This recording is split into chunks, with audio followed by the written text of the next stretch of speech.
Welcome to Using Congruent Triangles. So today what we're going to do is we're going to take a look at, once we prove triangles congruent, what can we do with that? So first, to review our 4 ways to prove triangles congruent.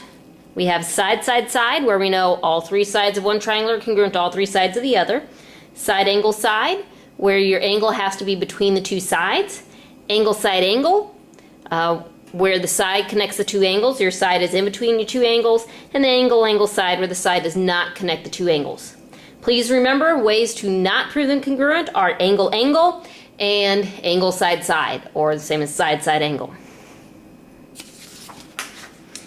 So once you've proved that triangles are congruent, you know that all the remaining corresponding parts are congruent. So that's going to be kind of our point today. Once we know the triangles are congruent, we know everything else that matches up is congruent. So that's what I mean by corresponding parts. So to prove parts of triangles are congruent, your first thing is always to prove that one pair of triangles is congruent. So your normal proof that we've been doing. Your very next statement is that your parts that we want to be are congruent by something called CPCTC.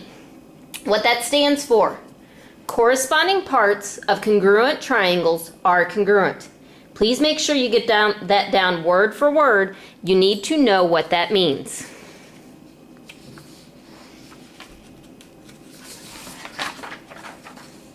So next thing, first question here, state why the 2 triangles are congruent and give the congruent statement. So we'll talk about what a congruent statement is, and once we know the triangles are congruent, what else do we know that is congruent that we have not already shown?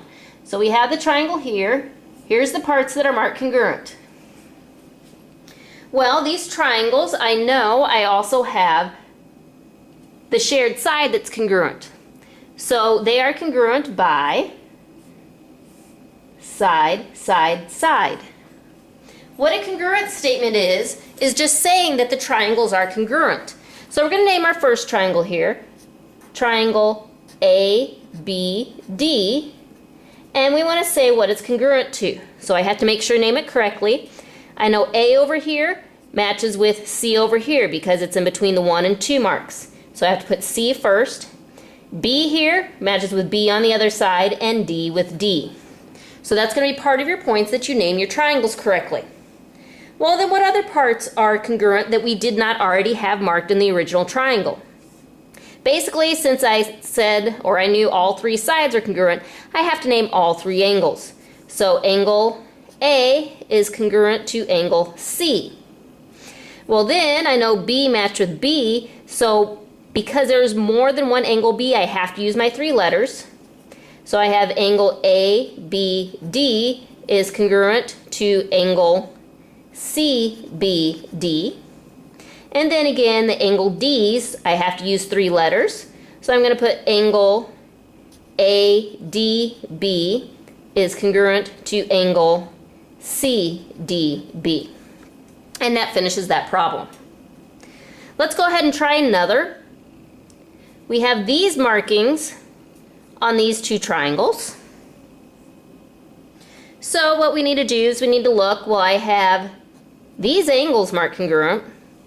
I see a shared side here, but these markings don't mean congruent. They mean parallel. So what we need to look at is, what do I know is congruent when we have sides parallel? If you remember, we need to look for the ZCF or arrows. So in this case, I see a Z, so I know this angle up here is congruent to that angle down there. So, and since this was a side, I know they would be congruent by angle, angle, side, because that S is not between the 2 A's. So again, let's do a congruent statement. If I start with triangle AUQ, I'm going to say it's congruent to triangle. A matches with Q on the other triangle, and U matches with D, and then Q matches with A. So my last thing I need to do is write down, well, what have I not already said was congruent? I already knew that 2 angles and 1 side are congruent, so I need to name the other 1 angle and the other 2 sides. Let's go ahead and start with the easy ones. Let's do the sides. So I haven't said either pair of sides here are congruent. So I have UA is congruent to QD. Then I also know UQ is congruent to AD. And my final angle I haven't said congruent is that angle A to that angle Q. Again, I have to use 3 letters since there's 2 angle A's here. So I'll say angle QAU is congruent to angle UQA. And that's what you're supposed to do with those type of problems. Next thing we want to look at, explain how to use side, side, side, side, angle, side, angle, or angle, angle, side with CPCTC to prove that AD is congruent to DC. So the first thing we need to do is decide why these 2 angles would be congruent. First thing I see there's a pair of angles here, and if that's a right angle, this one's also a right angle, so that's an angle, and then they have the shared side. So we would have to use angle, side, angle. And then to prove that AD is congruent to DC, well, they are congruent. AD is congruent to DC by CPCTC. But mainly we're looking at why are these triangles congruent. And then again, the very next step would be those parts are congruent by CPCTC. Last thing we're going to try is a proof. If you notice, the proofs, yes, are a little bit longer because we're trying to prove a little bit more. So we're going to get out our 3 colors. Our statement starts, GK bisects angle FGH and angle FKH. So we're looking for statements, and it looks like this is one statement in the given, but really it's 2 because we have the same segment bisecting 2 different angles. So I'm going to start with my first color,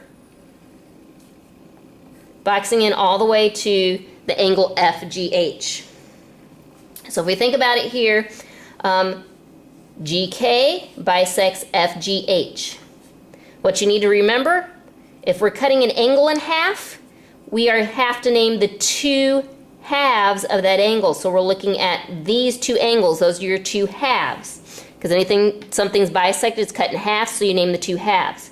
So in this case, it would be angle FGK is congruent to angle HGK. And our reason, of course, would be definition of bisect. Since I have a congruent symbol, I'm going to go ahead and put an A in both of these.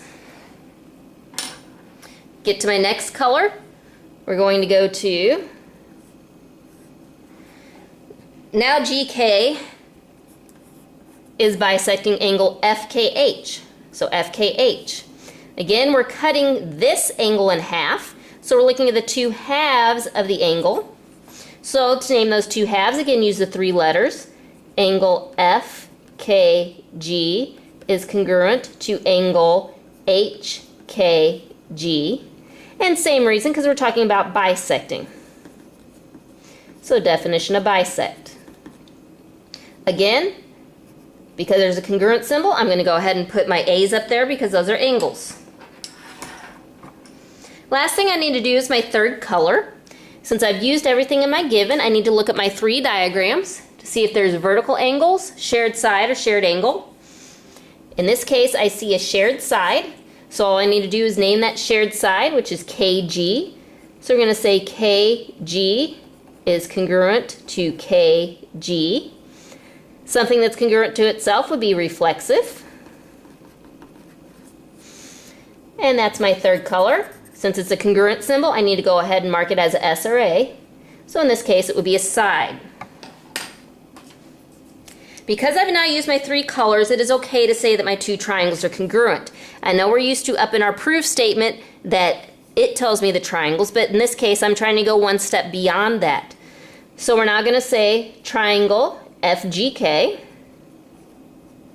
is congruent to triangle, well, F matches with H, G with G, and K with K. Again, we look at the reason. It's nice and spelled out here, ASA, so angle, side, angle. As always, the last statement is what I'm asked to prove. So in this case, it's FK is congruent to HK. And we said right after we say triangles are congruent, we use the reason CPCTC for corresponding parts of congruent triangles are congruent. Because again, I now know the triangles are congruent, so everything else that I have not said is congruent is now congruent. And that's it.